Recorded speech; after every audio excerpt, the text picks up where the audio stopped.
네, 우리 더 힘내라고 사랑하고 축복합니다. 네, 할렐루야. 하나님께서 오늘 우리에게 새 만나의 은혜를 내려주시기를 축원합니다. 자, 벳세메스로 가는 길이라는 제목으로 말씀을 나누고자 합니다. 지난 추석 때 슈퍼문이 뜬다고 한창 요란했었는데 기억나시는지요? 보름달은 지구를 사이에 두고 달과 태양이 일직선으로 마주보고 있을 때 나타나는 천문현상입니다. 그 중에서도 달이 지구와 가장 가까울 때 뜨는 보름달을 슈퍼문이라고 부르죠. 달과 지구의 평균 거리는 38만 4천 킬로미터. 그런데 가장 가까울 때는 36만 3천 킬로. 가장 멀 때는 40만 5천 킬로미터입니다. 뭐 수십만 킬로미터라 별로 감도 안 오시죠. 그냥 그런가 보다 하고. 예. 그런데 이 슈퍼문은요, 지구와 달 간의 거리가 36만 7천 킬로미터 이내에 있어야 슈퍼문이라고 부릅니다. 그러니까 보름달 중에서도 더 크다, 그 말이 되겠습니다. 그래서 슈퍼문은 일반 보름달보다 16%가 더 크고 30%가 더 밝습니다. 지금 여러분이 보시고 있는 이 달 사진은요, 제가 시골집에서 추석날 핸드폰으로 직접 50배 줌을 활용해서 찍은 사진입니다. 저도 좀 사진작가 소질이 있어요. 네. 자, 슈퍼문이 뜬다길래 한번 제가 호기심으로 눌러봤는데요. 그런데 달이 슈퍼문보다 더 가깝게 지구에 근접해 오면 어떤 일이 벌어질까? 달이 끌어당기는 힘이 너무 강해져가지고 해수면이 상승한다고 합니다. 그리고 밀물과 썰물의 격차가 무섭도록 커져서 전 지구적 재앙이 벌어진다는 것이죠. 달과 지구는 딱 지금이 좋아요. 너무 멀어져도 안 되고 너무 가까워도 안 돼요. 적정한 거리가 무너지면 지구는 종말을 맞습니다. 지구와 태양의 적정 거리도 대단히 중요합니다. 태양과 가장 가까운 수성은 너무 뜨겁습니다. 네, 태양계에 가장 가까운 행성이죠. 그리고 그 다음에 무엇입니까? 금성. 금성도 생명체가 살기에는 너무 뜨겁습니다. 그러면 지구 다음 해가 뭔가요, 여러분? 화성이죠. 화성은 추워서 못 삽니다. 하나는 뜨거워 죽고 하나는 추워서 죽고. 그러면 태양에서 세 번째 있는 딱 저 지구만 가장 생명체가 살기에 적정한 온도를 유지합니다. 그렇습니다, 여러분. 사람의 관계도 사실은 적정 거리가 있습니다. 사람과 사람 사이에 적당한 거리를 유지해야 그 틈에서 숨을 쉬고 소통의 공간이 만들어집니다. 심리학자들에 따르면요, 사교적인 장소나 또는 낯선 사람 사이에는 적정 거리가 필요하답니다. 그 거리는 1.2m에서 2.1m 사이. 그러니까 내가 잘 모르는 사람하고는 뭐 해야 돼요? 어느 정도 적정 거리가 필요하다는 겁니다. 그런데 이 범위를 뚫고 더 가까이 들어오면 그 가만히 있는 사람에게는, 사람이 생각할 때는 이 사람 참 상대방이 예의 없다, 이상하다, 무슨 나쁜 마음을 가지고 있나, 이런 생각이 시작된다는 것이죠. 가족 간의 관계도 그런데 사실은 적정 거리가 필요합니다. 때로는 너무 가까이 갑작스럽게 다가가려고 하거나 갑자기 멀어지려고 그렇게 합니다. 서먹하게 지내고 퉁명스럽던 남편이 어느 날 아내와 가까워지겠다고 하면서 살가운 말을 던져요. 여보, 나 당신밖에 없어. 내 마음 알지? 그러면 화들짝 놀란 아내가, 이 인간이 비싼 밥 먹고 웬 신소리야? 응? 어디 지금 어디 아픈가? 도망가 버려요. 안 맞습니다. 사춘기에 접어든 딸과 거리를 좁히겠답시고 아빠가 가족회의를 소집해요. 잘 될까요? 더 갈등만 불거지고 아픔의 골만 커질 뿐입니다. 남편과 관계가 좋지 못한 아내는 아들에게 그 따뜻한 햇살을 받고 싶어서 너무 가까이 다가갑니다. 그럼 아들은 어떻게 되느냐면, 남편을 대신하는 아들은 착한 아들로만 살아가야 돼요. 자기 본연에 있는 모습을 그대로 발현하지 못하고 엄마가 원하는 엄마의 기준에 맞는 아들이 되어야 한다는 거예요. 그러면 건강한 사람으로 성장하지 못하고 그늘진 마음, 억눌린 자아상으로 평생을 고통받게 된다는 거죠. 아들과 엄마 사이의 거리를 인정하고 존중하지 않기 때문에 생기는 문제입니다. 그러므로 진정한 의미의 소통은 서로의 적절한 거리를, 공간을 인정해주고 그냥 그대로 놔두는 것입니다. 그러려면 우리에게는 홀로서기가 필요합니다. 누군가 함께 있어야만 불안하지 않다면 그 사람은 홀로서기에 실패한 거예요. 타인에 의해 휘둘리거나 규정되는 그런 나가 아니라 독립적이고 자주적인 있는 그대로의 나를 만나야 하고, 또 외부와 활발히 소통하고 또 관계를 이어가되 의존적이거나 군림하지 않고 나만의 세계를 가꾸어가는 그런 내가 필요하다는 겁니다. 홀로서기의 방법은 사색과 명상, 그리고 독서, 취미생활, 땀 흘리는 봉사 등 여러 가지가 있을 수 있습니다. 그러나 이것들은 다 부차적인 방안일 뿐이고 가장 근본적인 것은 절대자와의 인격적 만남입니다. 쇠하거나 흔들리거나 변덕됨 없이 어저께나 오늘이나 영원토록 동일하신 하나님, 신실하시고 거룩하시되 사랑과 인자가 풍성하신 그 분을 만날 때 우리는 진정한 만족을 누리게 되고 내가 나 있는 그대로를 행복해하게 되는 것입니다. 나를 지으신 하나님은 내 속에 당신의 존귀한 형상을 심어 놓으셨어요. 결코 무엇에 의해서도 훼손당하거나 침범당할 수 없고 오직 하나님만 간섭하실 수 있는 영역이 분명 내 안에 존재한다는 겁니다. 그래서 이사야 43장은 이렇게 말씀합니다. 같이 보겠습니다. 시작.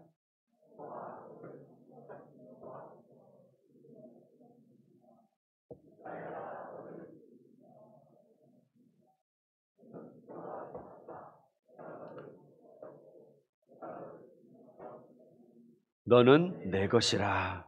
아멘. 너는 내 것이라는 거예요. 우리의 확실한 소속감과 정체감을 주시는 분이 바로 하나님이시라는 것입니다. 그 하나님을 나의 보좌로 영접하고 그분 앞에 진정한 경배를 드릴 때 하나님과 나와의 인격적 교류가 시작될 줄로 믿습니다. 내가 물 가운데로 지날 때도 물이 침몰치 못하게 하시고 불 가운데로 지날 때에도 타지 않게 하시겠다는 것입니다. 지난 월요일 날 제가 청천벽력 같은 소식을 들었습니다. 너무 마음이 아팠어요.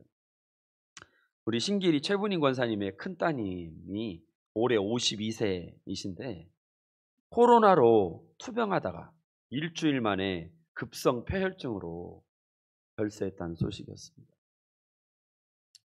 남편도 있고 두 딸도 있는 분인데 이 가족들에게 얼마나 충격이 크겠습니까마는 또 생때 같은 자식을 토히 앞세우는 우리 그 권사님 마음은 얼마나 고통스럽겠습니까? 우리 이 신길이 사실 때는 우리 교회에서 신앙생활도 굉장히 열심히 하셨다고 그러더라고요. 그래서 권사님한테 찾아가서 따로 여쭤봤더니 교회만 가면 올 생각을 안 해서 꼭 지혜비 닮았다고, 우리 박진철 돌아가신 집사님 따라서 그렇게 신앙생활에 뜨거움을 가져주셨던 분인데 안타깝게도 시집간 이후에는 뭐 시댁이 불교고 뭐하고 해서 못 나가셨던 것 같아요. 그런데 그래도 그 유족들이 발인 예식을 교회 기독교식으로 했으면 좋겠다고 해서 제가 이제 발인 예식을 진행하게 되었는데 뭐라고 말씀을 드려야 될지 이 상황에 정말 제가 너무나 막막하고 두려웠습니다. 그래서 이제 그 전날 이제 순서지를 만드는데 하나님 제가 뭐라고 해야 돼요? 그랬는데 갑자기 제 마음에 이런 확신이 들면서 가슴이 뜨거워졌어요. 비록 병마가 그 육신을 넘어뜨렸다 해도 하나님은 그 영혼을 결코 포기하지 않으신다. 그래서 다윗은 시편 139편 7, 8절에 이렇게 노래합니다. 내가 주의 영을 떠나 어디로 가며 주의 앞에서 어디로 피하리. 내가 하늘에 올라갈지라도 거기 계시고 스올, 음부를 말하죠. 음부에 내 자리를 펼지라도 거기 계시니이다. 사랑하는 성도 여러분, 우리는 하나님과 함께 할 때 견고히 세워지고 좌우로 치우치지 않고 바른 길로 생명길로 꿋꿋이 걸어갈 수 있습니다. 태산을 넘고 헝곡을 가도 빛의 인도를 받고 캄캄한 밤에 다닐지라도 주님께서 나의 등불 되시기에 길을 잃지 않을 줄로 믿습니다. 유혹과 시험을 이기고 넉넉히 승리하는 이 은혜가 함께 하시기를 소망합니다. 그러면 우리가 어떻게 해야 이 어둡고 혼탁한 세상에서 휩쓸리지 않고 진리 위에 설 수 있을까요? 어떻게 해야 우리가 건강한 더부살이 견고한 홀로서기를 병행할 수 있겠습니까? 그 구체적인 예시로 오늘 보면은 벳세메스로 가는 암소들을 제시하고 있습니다. 이 암소들은 비록 말 못하는 짐승이지만 유혹과 본능과 아픔을 이겨내고 묵묵하게 전진하여서 마침내 벳세메스에 도착함으로 하나님의 살아계심을 증거했습니다. 이방인들에게는 하나님의 두려우심을, 또 이스라엘 백성들에게는 구원의 확신을 선사했습니다. 그리고 마지막에는 제물로 바쳐져서 오늘 우리가 이 성경을 끝까지 읽을 때 깊은 감동과 여운을 던져주고 있습니다. 그러므로 여러분, 암소들이 도착한 벳세메스의 의미는 참 깊습니다. 벳세메스는 영적 여정의 완성이고 선한 싸움 끝에 얻는 면류관이고 하나님을 향한 헌신과 사랑의 증표가 바로 벳세메스로 도착하는 것입니다. 여러분, 오늘 우리도 우리의 벳세메스에 도착하기를 소망합니다. 우리가 어떻게 해야 그 벳세메스로 가는 사람이 될 수 있을까요? 한번 따라합시다. 첫 번째는 짐을 져야 합니다. 네. 우리의 소원은 무엇입니까? 있는 짐도 제발 뭐 해버려요? 막 벗어 던지고 좀 가볍게 살아보는 게 우리 평생 소원이에요. 네, 아멘 소리가 나오네. 자, 여러분, 이스라엘과의 전쟁에서 대승한 블레셋은 승전의 기념물로 하나님의 법궤를 뺏어갔습니다. 그래서 법궤가 블레셋에 7달 동안 있었는데요. 법궤가 있는 도시마다 가드와 아스돗과 이런 여러 블레셋 도시마다 그 동네에 있는 신상이 박살이 나고 전염병이 갑자기 돌아서 사람들이 죽어나가는 이런 대재앙이 벌어지는 것이죠. 당황한 블레셋 지도자들은 이거 도저히 안 되겠다. 이 재앙을 끝내는 길은 법궤를 다시 이스라엘로 돌려보내는 것밖에 없다. 판단을 하게 됩니다. 그리고 이 사람들이 정말 궁금한 게 있었어요. 이 재앙이 정말 이스라엘의 하나님 여호와께로부터 온 건 맞아? 이걸 확인하고 싶은 거예요. 그래서 한 번도 멍에를 져본 적이 없는 암소 2마리를 끌어다가 새로 만든 수레에다가 하나님의 법궤를 모셔놓고 그리고 이 소들이 사람도 없이 알아서 끌고 가게 만들었습니다. 자, 그래서 수레가 벳세메스로 똑바로 가게 되면 이 재앙이 하나님께로부터 온 것이 되고 반대로 멈추거나 이렇게 곁길로 왔다 갔다 하면 사실은 이 모든 게 하나님께로부터 온 게 아니라 뭐다? 우연이다. 우연이 된 것이라고 이렇게 판정하기로 약속을 합니다.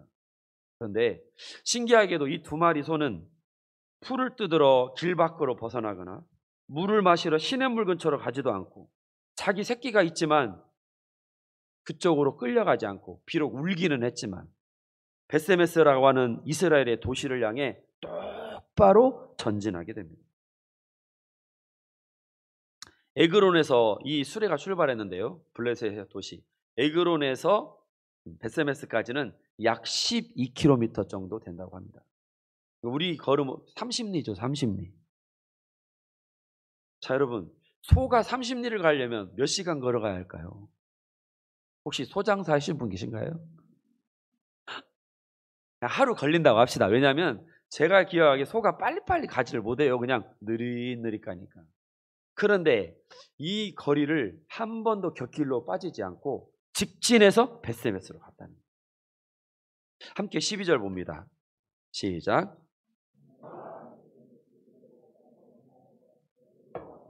갈 때 울고 좌우로 치우치지 아니하였고 블레셋 방백들은 경계선까지 따라가니라. 여러분, 암소들이 어떻게 좌우로 치우치지 않고 곧장 목적지에 다다를 수 있었습니까? 커서 한번 더 눌러주시면, 그 어깨에 짐을 메었습니다. 더구나 그것이 보통 짐이 아니라 여호와의 법궤를 실은 수레였다는 거예요.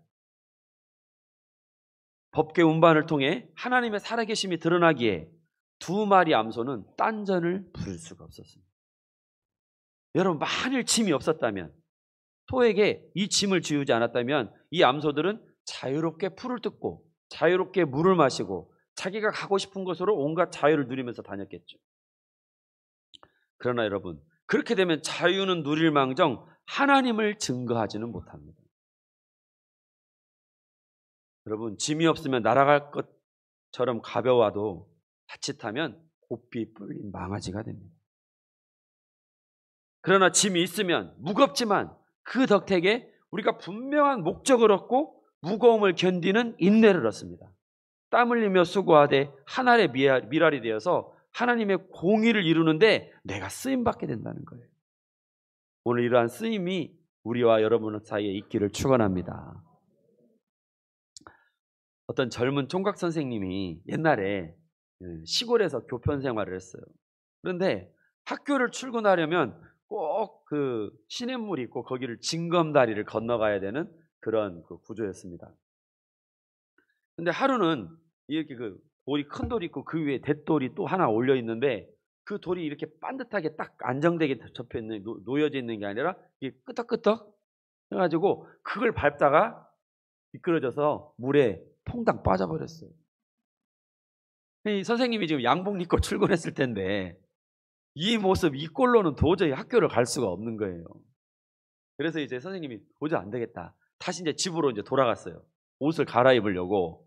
근데 그 집에 마침 그 서울에 계시는 어머니께서 잠깐 아들을 보러 이제 거기 유숙하고 며칠을 유숙하셨는데 아들이 그렇게 된 걸 보고 야, 그게 무슨 꼴이냐 그랬더니 어머니, 제가 징검다리를 딛고 시냇물을 걸어다 그만 잘못 놓인 돌을 밟아서 물에 빠져버렸어요. 그랬더니 어머니가 얼른 되물으셨습니다. 그래? 그러면 네가 잘못 밟았던 그 잘못 놓인 돌은 바로 잡았니? 그랬더니 아들이 제가 옷 갈아입을 생각만 하고 그 돌을 제대로 놓고 올 생각은 못 했는데 그랬더니 야 이놈아, 네가 그러고도 무슨 선생이냐 막 뭐라고 하시는 거예요. 근데 그렇게 자기를 나무라시는 어머님이 매정하게 느끼기도 하지만 사실 그 말이 뭐예요? 맞아. 다른 사람 건너다 뭐예요? 또 빠지니까 기왕에 빠진 몸으로 뭐 해야지? 잘 놓고 와야지. 그래서 이 선생님이 어머니 말씀을 옳다 여기고 거기 가서 다시 돌을 제대로 놓고 그리고 이제 출근을 하게 되었다고 합니다. 그리고는 이 선생님은 어디서 무슨 일을 하든 나는 돌다리를 책임지는 사람, 이 심정으로 학교 행정과 모든 업무를 하다 보니까 정말이지 훌륭하고 존경받는 교장 선생님이 되었다고 해요. 여러분, 짐을 지는 거 내가 왜 그 일을 해야 돼? 나 빠지는 것도 억울한데 이러면 보통 사람이고, 그래 내가 빠졌으니까 다른 사람이라도 안 빠져야지. 이게 바로 짐을 지는 사람입니다. 우리가요, 짐을 벗어버리는 거 최상의 선택 같아 보이지만 사실은 조금만 더 깊이 생각해 보면 정반대입니다. 그 짐 덕분에 내가 물살에 떠내려가지 않는 거예요. 나를 지키고 가족을 지키고 이웃을 지키는 것입니다. 더구나 그 짐이 하나님과 그 나라를 위한 것이라면 우리는 더더욱 자원함과 성실함으로 그 일을 감당해야 합니다. 그 짐 덕택에 더 기도하고 더 진실하고 더 부지런하고 온전한 나로 거듭날 것이기 때문에 오늘 우리도 주님의 십자가를 지고 한 걸음 한 걸음 전진하는 은혜가 있기를 축원합니다. 우리가 벳세메스로 가는 사람이 되려면 두 번째 한번 따라합시다. 포기해야 합니다. 네. 자, 여러분, 암소들은요 젖먹이 새끼를 둔 어미였어요. 젖이 나와요, 어미가. 그러면 새끼를 지키고 돌보려는 그 어미의 본능이 아주 지금 뭐 할 때요? 강할 때잖아요. 근데 이건요, 짐승이나 사람이나 별 차이가 없더라고요. 저희 집에서 제가 고양이를 키워요. 수컷, 암컷 이렇게 키우는데, 이 암컷이 새끼를 출산한 지가 한 5달 정도 된 것 같아요. 그래서 새끼 4마리를 낳았는데 2마리는 죽고 2마리가 남았어요. 근데 이제는 5달이 지나니까 제법 커가지고 이제 성묘 다 큰 고양이 흉내를 이제 내요. 근데 여러분, 매정하게 들리시겠지만 저는 밥을 주지 않습니다. 그 아이들에게는. 왜냐하면 저만 보면 도망가기 바빠요. 그리고 저도 속으로, 그래, 내가 어차피 너네들까지 다 키울 여력은 안 돼. 크면 다 빨리빨리 뭐 해야 돼, 이제. 독립해, 나가. 이제 그런 마음으로 제가 밥을 안 줘요. 큰 것들만 주고. 그러면 이제 제가 속으로 한가할 때는 배고프니까 삐쩍 마르고 딴 데로 가서 먹을 걸 찾아서 이제 나갈 줄 알았더니 요즘에도 계속 제 눈에 보여요. 얘네들이 저쪽 뭐 주차장 끝에서 이러고 앉아 있던지. 근데 가만히 보면 삐쩍 마를 줄 알았더니 이것들이 아직도 살이 통통해요. 근데 도대체 뭘 먹고 얘네들이 그러냐? 그랬더니 어느 날 봤더니 세상에 어미가 아직까지 새끼 젖을 물려요. 네. 여러분, 하물며 이 젖나는 어미소가 송아지를 돌보려는 본능은 오죽하겠느냐. 하지만 그 일을 포기하고 법궤를 매는 일을 택합니다. 블레셋에게는 하나님의 두려우심을, 이스라엘 백성에게는 하나님의 살아계심과 그 백성을 돌보신다고 하는 확실한 증거를 보이기 위해서. 암소들은 심지어 임무를 다하고는 하나님께 제물로 드려집니다. 그야말로 포기와 헌신의 완전한 모델이 되는 거죠. 여러분, 이 사건이 우리에게 말하고자 하는 바는 무엇이냐? 하나님과 동행하고 그분을 증거하려면 우리는 포기하고 내려놓는 게 반드시 있어야 한다는 거예요. 내가 하고 싶은 거, 즐기고 싶은 거, 누리고 싶은 거 다 하는 사람은 절대로 하나님을 증거할 수 없습니다. 하나님과 동행할 수 없습니다. 우리는 사실 기도할 때 많이 무언가를 플러스 해달라고 기도합니다. 하나님 복을 주시고 힘 주시고 믿음을 더하시고 더 새롭게 하시고 더 충만케 하시고 자꾸 플러스 기도를 해요. 그러나 여러분, 사실 우리가 신앙의 깊은 세계로 갈수록 하나님께서 우리에게 더하실 것도 많지만 우리 스스로 빼어야 할 군더더기가 더 많습니다. 하나님, 제가 이런 군더더기를 제하는 사람이 되게 해 주십시오. 이러한 기도가 진실한 가슴에서 나오기를 원합니다.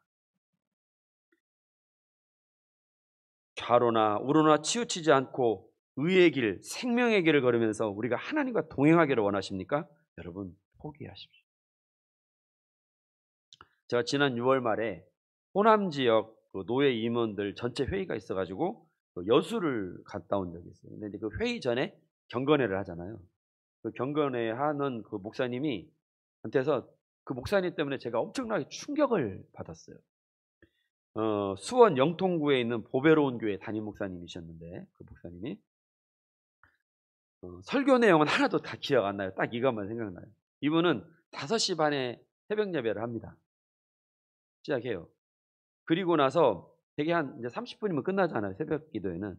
그러고 나서 5시 반부터 8시까지 하루에 2시간 반. 딱 그 강단에 엎드려서 하루에 2시간만씩 기도한대요. 안 움직인답니다. 안 움직여. 그래서 교인들도요, 그 시간은 다 목사님 기도 시간인 줄 알고 출근하다가도 기도하러 오는 사람들도 많고, 그리고 기도 부탁하러 오시기도 하고, 또 상담할 일 있으면 어차피 그 시간에는 목사님 계신다는 거니까 교회로 온대. 그래서 이 교회는 아침부터 교회가 북적거린답니다. 그래서 교회에 오신 분들이 간단한 식사를 하고 출발할 수 있도록 교회에서 심지어 아침에 간단한 식사거리도 다 준비해 놓는다. 우리 교회도 식사를 좀 준비하면 오실라나. 근데 그 덕분에 창립 24주년을 맞은 교회가 지금은 2,500명 대형 교회로 성장했습니다. 여러분, 말이 쉽지. 아침마다 2시간 반씩 기도한다?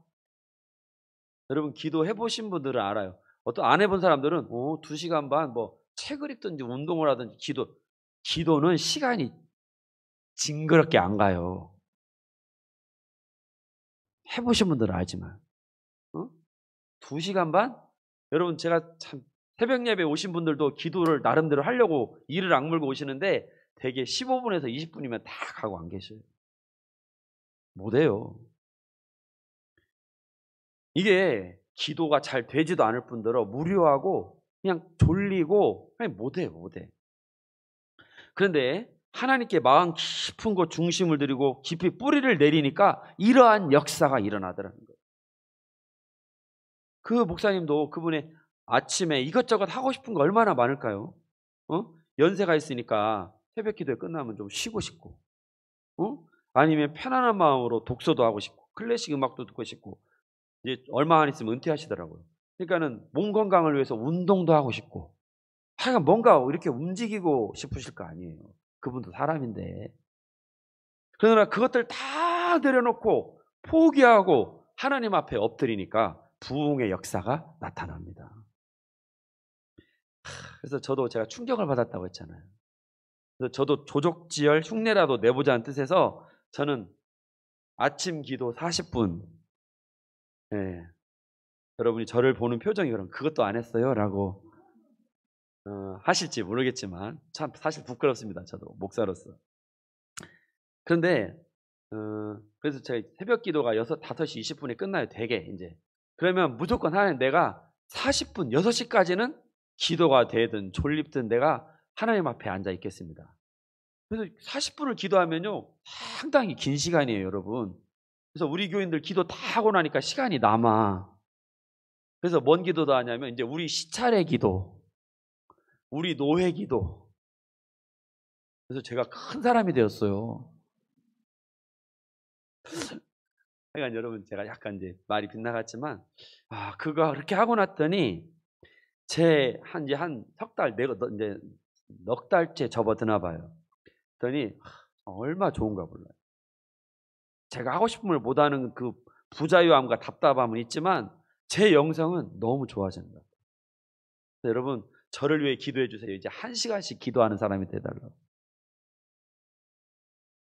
기도 안 해도 돼요, 저는? 왜 아멘 소리를 안 하세요? 그렇게 여러분, 제가 1시간씩 기도하는 사람이 되달라고 기도해 주세요. 그리고 여러분은 최소 30분씩은 하시고 해야 됩니다. 기도요, 포기해야 기도됩니다. 아이고, 빨리 새벽 기도 끝나고 또는 이 예배 끝나고 집에 가서 지금 뭐 심을 때입니까? 대파 심든지 뭐 이렇게 머릿속에 이렇게 있으면 포기가 안 되면 하나님과는 안 돼요. 베세메스로 가는 이 암소들은 포기했잖아요. 포기했을 때 하나님의 법궤를 그 이스라엘 백성들이 있는 곳까지 가져오게 해서, 야, 하나님이 우리를 찾아오셨구나. 얼마나 감격스러웠을까요, 베세메스 사람들. 그러한 역사가 일어났습니다. 우리 어떤 권사님은요, 우리 교회 어떤 권사님은 새벽 기도회를 나오시려고 결단하고는 주변 사람들에게 이렇게 아예 광고를 했어요. 나 오늘부터 새벽 기도회 나갑니다. 그리고 나 100일 동안 할 겁니다. 이렇게 광고를 해버렸어요. 그리고는 내가 그 약속을 이행하는지 않는지 잘 지켜보고 결단이 흔들리지 않게 해주세요. 지금 그 말이에요. 주변 사람들에게 다 공포해버렸으니까 이제는 그게 감시장치가 되고 양심의 센서가 되어서 이제는 안 나오고는 못 베기는 거예요.